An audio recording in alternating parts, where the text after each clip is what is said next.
आता धूप आरती सुरू होत आहे। सर्वांनी एका सुरात आरती म्हणावी। अभी धूप आरती शुरू हो रही है। आप सब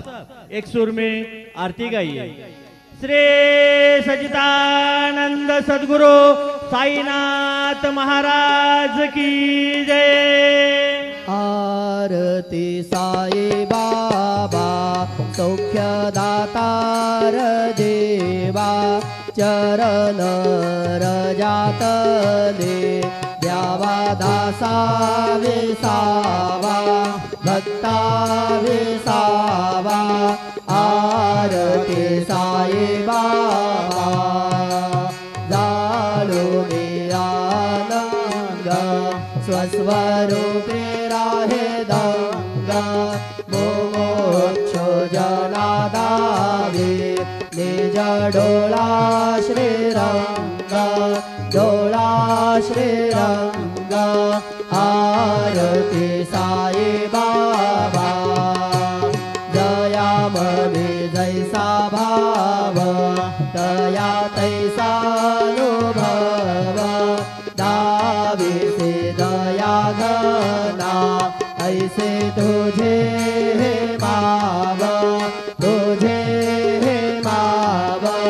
आरती साई बाबा तुमचे नाम ध्याता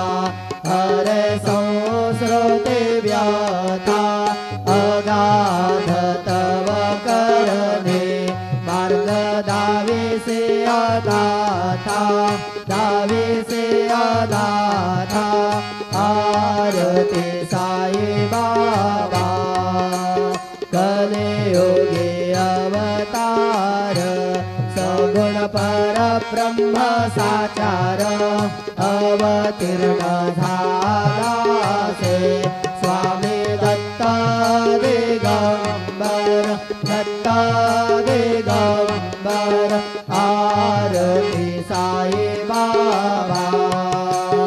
आठा दिवसा गुरुवारी भक्त करे ते वारे प्रभु पद पाहवया भव भय निवारे भय निवारे। आरती साई बाबा माझा निज नव्य देवा तव चरण रज सेवा मागणे चियाता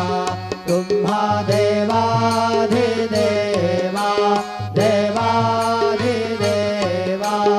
आरती साई बाबा इच्छित दिन चातक निर्मल तोय निज सुख पाजावे माधवाया संभळ पुले भाग आपुले भाग। आरती साई बाबा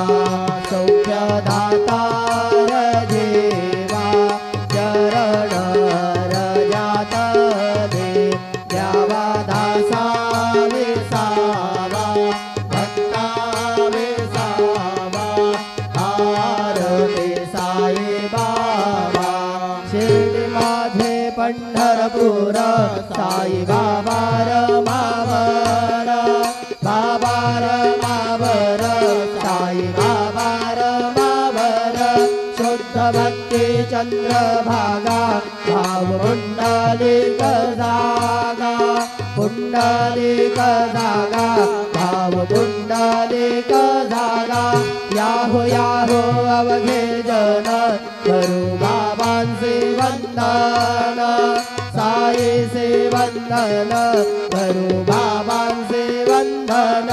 मनोभावे बाबा साई राम बाब माझे आये बाब माझे आये भाव बाब माझे आये। धनिंदो टाकण मंदिर नजर डोळ्यात पाहिन रूप तुझे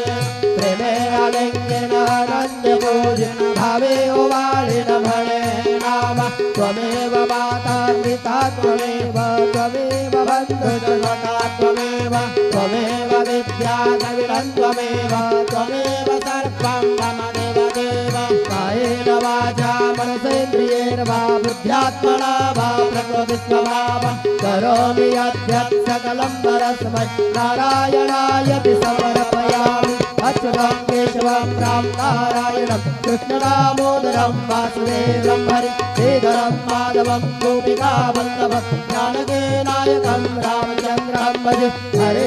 राम राम राम हरे हरे हरे कृष्ण कृष्ण कृष्ण हरे हरे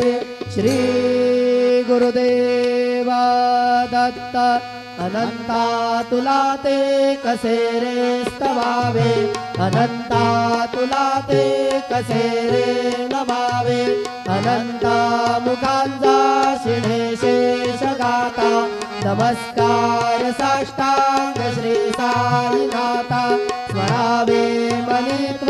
मनित्वत्पदानित्य भावे पुरावे तरे भक्तीसाठी स्वभावे करावे जगातारुणे वायताता नमस्कार साष्टांग श्री साईनाथा वसे जो सदा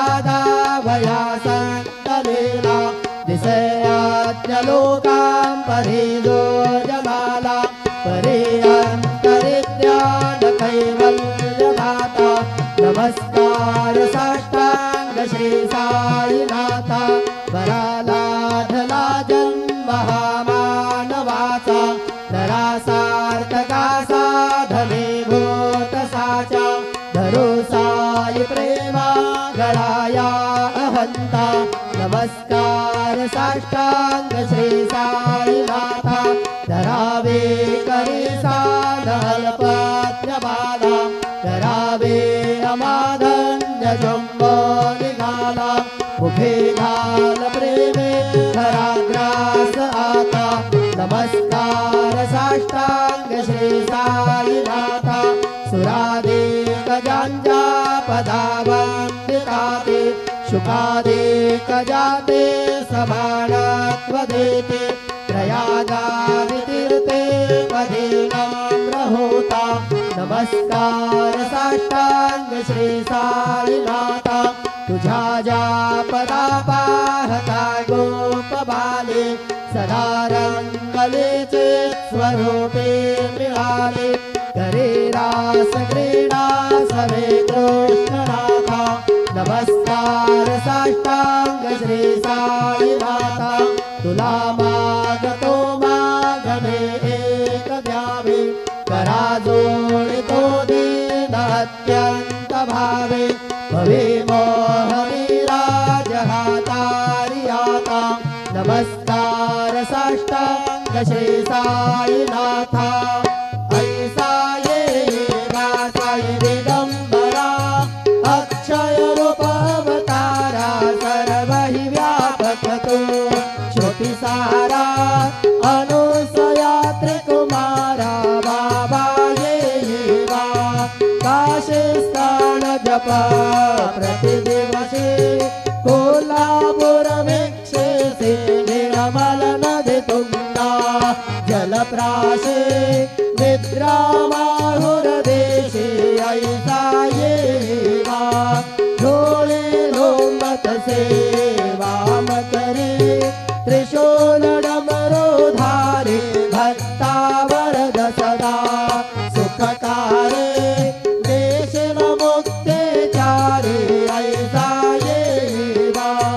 पायी पादुका जपमाला कमंडलो मृगछाला धारण कर सेवा नागजटा मुकुट शोभतो माता ऐसा येवा तत्पर तुझ्या या जे ध्याने अक्षय त्यांचे सदनी लक्ष्मी वास करे दिनरजनी रक्षसी संकट वारुणी ऐसा येवा या परिध्यान तुझे गुरुराया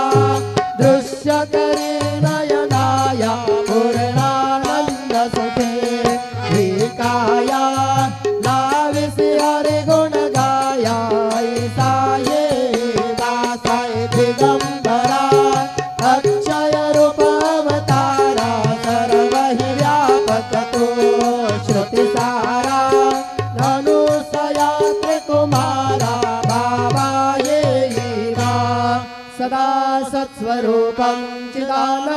स्कन्दं जगत्सम्भवस्थानसंहारहेतुं स्वभक्तेच्छया मानुषं दर्शयन्तं नमामीश्वरं सद्गुरुं साईनाथं भवद्वान्तविद्वं समार्तण्डमीड्यं मनोवागतीतं मुनिर्ध्यानगम्यं जगद्व्यापकं निर्मलं निर्गुणं त्वां नमामीश्वरं सद्गुरुं साईनाथं भवाम्बोधिमग्नार्पितानां स्वबाधाश्रितानां स्वभक्तिप्रियाणां समुद्धारणार्थं कलौ सम्भवन्तं नमामीश्वरं सद्गुरुं साईनाथं सदानिम्बवृक्षस्य मूलाधिवासात् सुधास्त्राभिनन्ति तमप्यप्रियन्तं करुं कल्पवृक्षाधिकं साधयन्तं नमामीश्वरं सद्गुरुं साईनाथं सदा कल्पवृक्षस्य तस्याधिमूले भवद्भावबुद्ध्या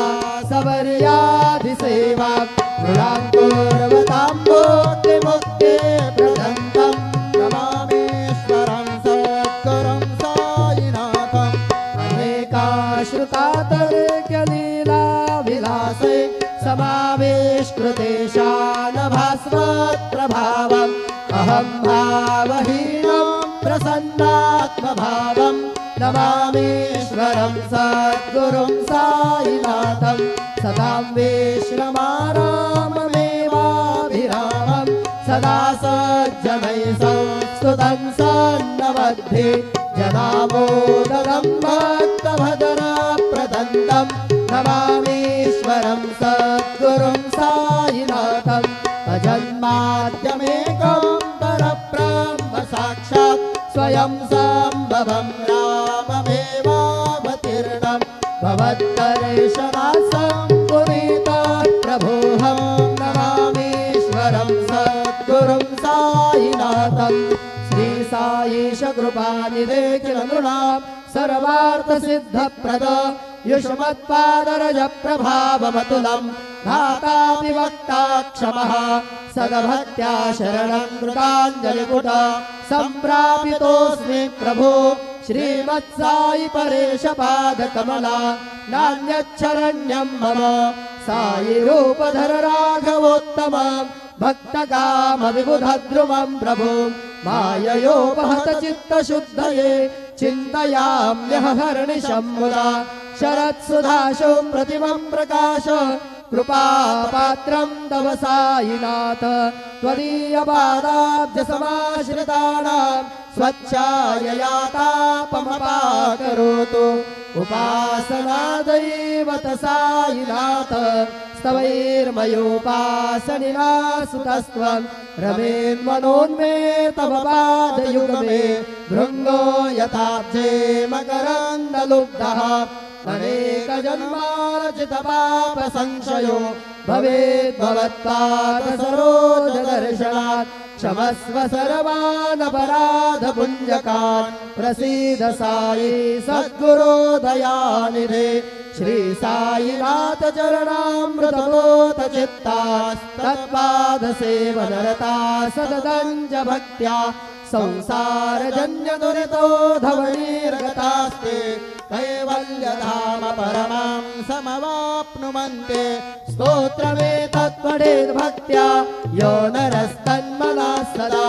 सद्गुरो साईनाथस्य कृपापात्रं भवेत् ध्रुवम् रुसो मम प्रियाम्बिका मजवरे पिता हि रुसो मम प्रियाङ्गना प्रियसुतात्मजा हि रुसो भगिनी बन्धु हि श्वशुरसासुभाई रुसो न दत्त गुरु साई मा मजवरे कधे रुसो न सुनबाई त्या मदन भ्रातृजाया पुसो न प्रिया सोयरे प्रिया सगे न ज्ञाति पुसो सुहृदना सखा स्वजननाप्तबन्धो पुसो वरेण गुरु साई मां गजवरे कधे रुसो पुसो न बला मुले तरुण वृद्ध हीना पुसो पुसो न गुरु धातुटे भजन थोरसाने पुसो पुसो न च भले बुरे सुजन साधु हीना पुसो वरेण गुरु साई मां भजवरे कधे रुसो रुसो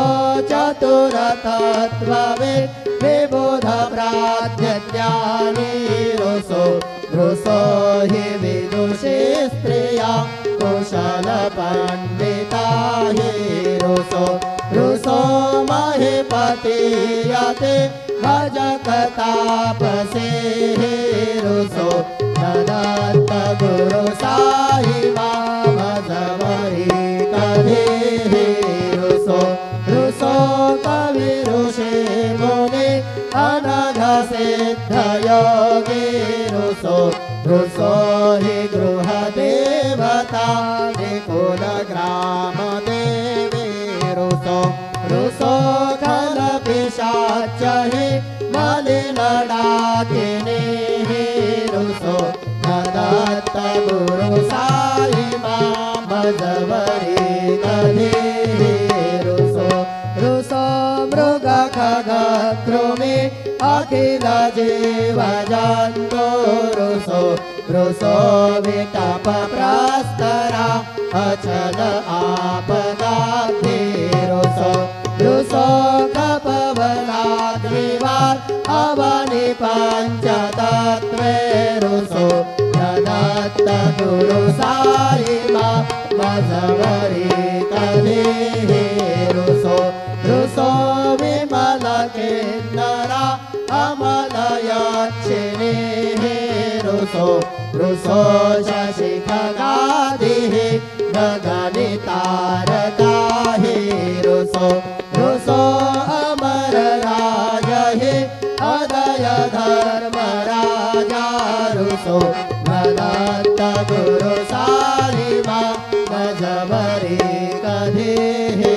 रुसो रुसो मन सरस्वती चपल चित्तते रुसो रुसो वपुनिषाथिला कठिन काल तो रुसो रुसो सकल विश्व हि मयि तु ब्रह्म गोलाम रुसो ददत्त गुरु साई मां भजवरे कधे रुसो विमूढ मनोनिहसो मदन मत्सराहि डसो पदाभिरुचि उल्लसो जनन कारतमीनापसो न दुर्गधृति साधसो अशिव भाव मागे कसो प्रपञ्चे मन हेरुसो दृढ विराट्ति चेत्ते कसो गुणाचे घृणानसो न च स्पृहा कशाचे असो सदैव हृदये वसो मनसि ध्यानि साये वसो तदे प्रणयवो रसो निखिल दृश्य बाबादिसो ददत्त गुरु साई मां उपरि याचने लायुसो हरि ओम यज्ञेन यज्ञमय जन्त देवा स्थानि धर्माणि प्रथमान्यासन्न देहनागं महिमानः सजन्त यत्र पूर्वे साध्या सन्ति देवाः ॐ राजाधिराजाय प्रसय्यस्ताहिणे नमो वयं वै श्रवणाय गुरवहे समे कामान् कामकामाय मह्यं कामेश्वरो वै श्रवणो दधातु कुबेराय वै श्रवणाय महाराजाय नमः ॐ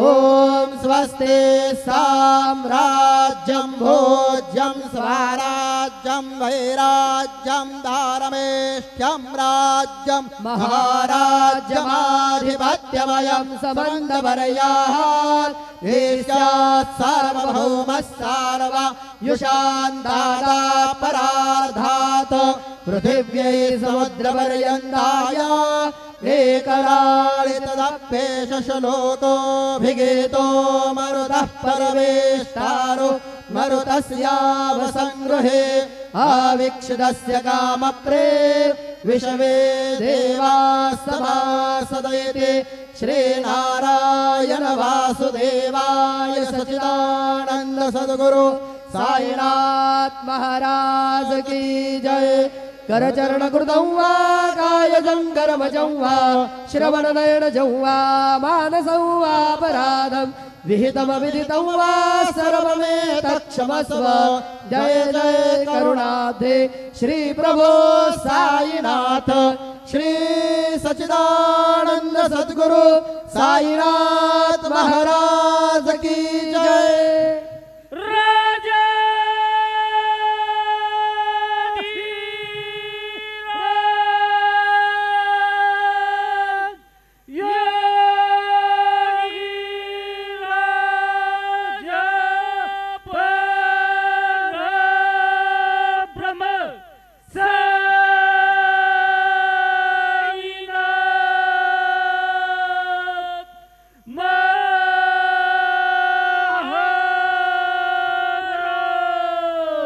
श्री